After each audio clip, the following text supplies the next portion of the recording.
One of the key responsibilities and important duties of a watershed project sponsor is staying on top of the inspection process.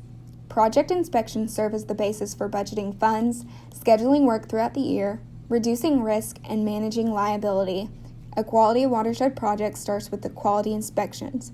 There are different levels of inspection which range from those conducted by Conservation District staff and on to those conducted by a registered professional engineer.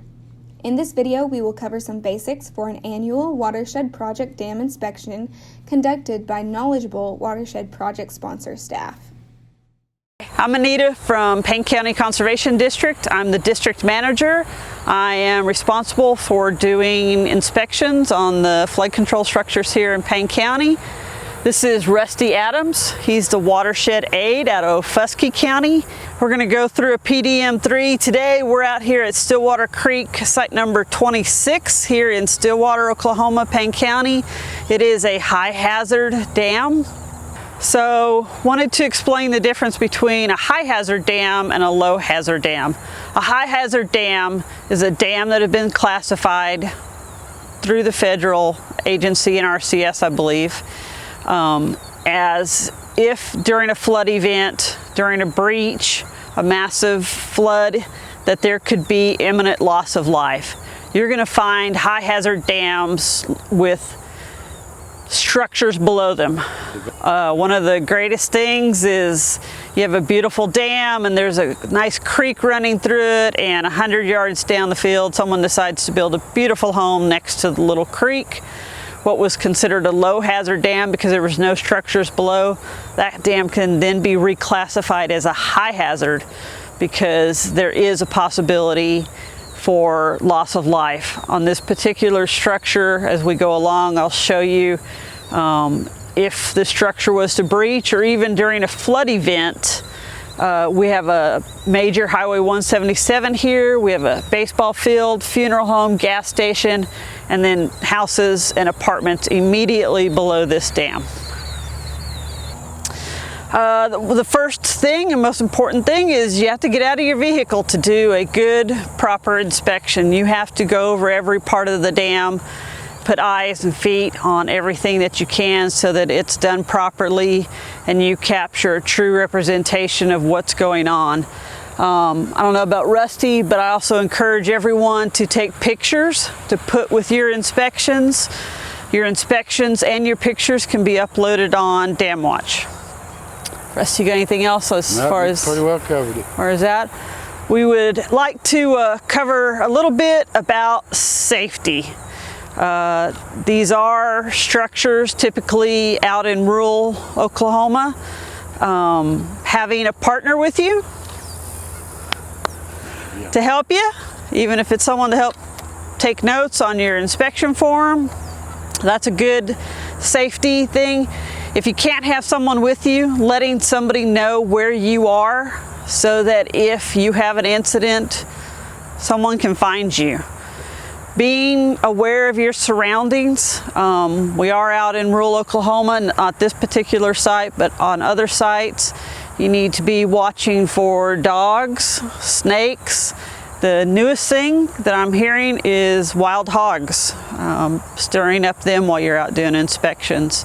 I am not a snake person, so I do my inspections during the hard, cold winter. I eliminate that, but it's also hunting season when I'm doing my inspections. So wearing an orange vest, making yourself known, just so that if hunters are out there, you don't get pot shot at. Okay, we're going to do an inspection of the auxiliary spillway. As you can see behind me, the structure during a flood event, as your principal spillway has reached its maximum capacity for discharging water, the water will start to rise within the structure. It'll start coming up here into this emergency spillway. It will continue to come around and follow the emergency spillway until we get over here, and you can kind of see out here, if you'll span out there a little bit, about where the grass isn't mowed out there in the middle is the control section. The control section is the high point of the auxiliary spillway. Once the water has crested the control section, once the water has gone over the control section, it will start gaining speed and momentum. The important thing to inspect on your auxiliary spillway is that you have good heavy vegetation that's going to help your erosion. You don't have trees and shrubs, especially below your control section. As the water starts to run, if it hits trees, it will cause a swirl pattern, start cutting out, cause an erosion problem. All right, we're now going to do an inspection of the embankment, which is going to include the groin area, which is right over here.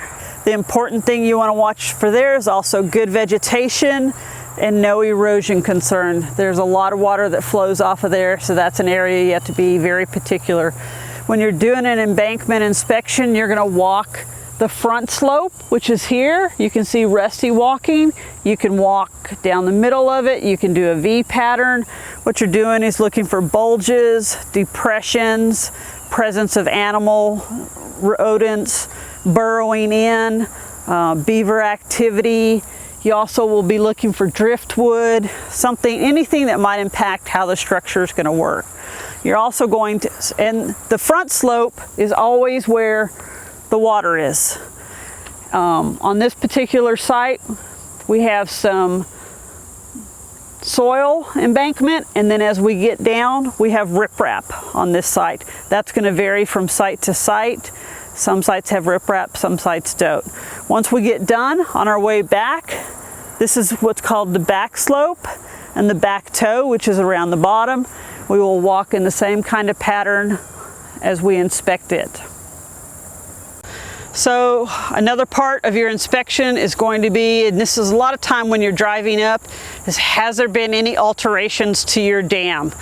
Something to look for when there's pipeline activity. That's something you want to look for. Has anyone built a shed in your auxiliary spillway? Has someone put a deer plot in your auxiliary spillway? Something else that you have to note, and I'm going to move out of the way here just a little bit, is development downstream. As I said, this is a high hazard dam. We have baseball fields here immediately below, Highway 177 that during a flood event would be closed. We have a funeral home, a gas station, and then an entire starting the town of Stillwater. So all of that would be in jeopardy. So you want to note that so that when you're working with your emergency action plans, which you should have for every structure, you know who to contact during flood events. An important thing when you're out doing your inspection is also observing what's going on upstream on your structure. We all have easements for every watershed structure in our county, and what that easement allows is for us to impound water. So as your site fills up, we have easements for land to do that. What you want to look for is, has someone put a shed, a pool, a house, a trailer in your easement area? If so, then that needs to be addressed, and there are legal ways to go about doing that, because they're going to get flooded during a flood event, plus it impacts your storage capacity. This is inspecting the principal spillway and the plunge basin. For this particular site, we have a concrete principal spillway pipe. You always want to make sure your pipe is good and clear, not obstructed. It's a good place for critters to make their homes. It's also very popular for beavers to plug up. We have foundation drains that run through the dam itself that catches water. There's a lot of times your foundation drains are running. They're not today. They're supposed to have varmint guards on them. This one does. This one's missing, so you need to note it in your inspection. You also, behind me, have the plunge basin and what we consider downstream. So when your principal spillway is running, water's going to be coming out your pipe, coming into your plunge basin. As the plunge basin fills, it continues to go down the creek. This creek, in turn, discharges into Stillwater Creek, ends up at Boomer Lake, and continues on down. So what you want to do is you want to make sure there's no obstruction. This appears to have an obstruction because of the rocks, but it was actually designed the way just to slow the water down a little bit. When this particular structure flows, this pipe flows full flow, 100%. So it roars and hits about 3/4 of the way out. The rock slows it down so it doesn't eat away the channel downstream. But you want to look downstream, another popular spot for beavers to dam up. You want to make sure it's clear so that your water can get away from the site. You don't want water backing up next to your dam and causing any issues. All right, we're now going to inspect the tower. It's also known as the principal spillway.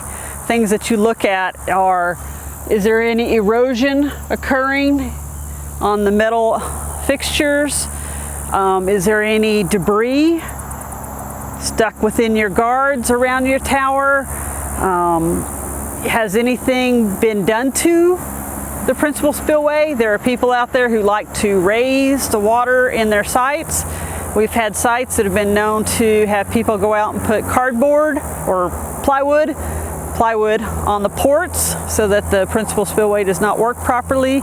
We've also had counties where people have poured concrete in to stop the principal spillway from working correctly. Those are all against the law to do. So doing a good inspection, making sure it looks like it's working, functioning. A lot of our dams are nearing their 50-year lifespan, so a lot of the stem valves can be rusty. If you're out there cranking on it and you break a stem valve and your gate's open and you can't get it closed and you're going to drain the site, is that bad? Not necessarily. It's going to have to be repaired, but you're going to have unhappy property owners. Something important is during flood events, you're going to come out here and a lot of times you won't even be able to see that structure. This structure on this particular site is located in the east groin of the things. Most dams in Oklahoma, you're going to see the principal spillway in the middle of the dam flowing through out to the middle. Regardless of where you are, there's a principal spillway. You just got to find it. And there is challenging times for it. So one of the other things that's important to know is during a flood event on this particular site, it's my fun site. Never know what I'm going to find when I get out here. I came out here during one flood event and there was a canoe literally lodged in the side of it. And you're tempted, your gut tells you, I got to get that canoe out of there. It's obstructing flow. But you never want to go out on the water during a flood event anywhere near a tower. They are extremely dangerous. They have extreme force of pulling that water down. So resist the urge to do that. I've had a pontoon boat sitting on top of this one. I've had vehicles stuck in my emergency spillway that in turn got flooded as the water went up because they could not get out. So during flood events, it's very important. Observe and be very careful. Do not take a boat out to your tower, even if you believe it's plugged. You discuss it with your team, Watershed contact person, NRCS, Oklahoma Conservation Commission, and they will help you figure out ways to address the issue. We usually we go back to the office, or what I do is go back to the office and I'll prioritize my work, go over it with my board. Then we send a copy of it to the Conservation Commission. We send a copy to the NRCS, and I like to run a copy and carry in my truck just to refer back to, see if there's any changes, like 6 months later, if it's changed from what it was the first time.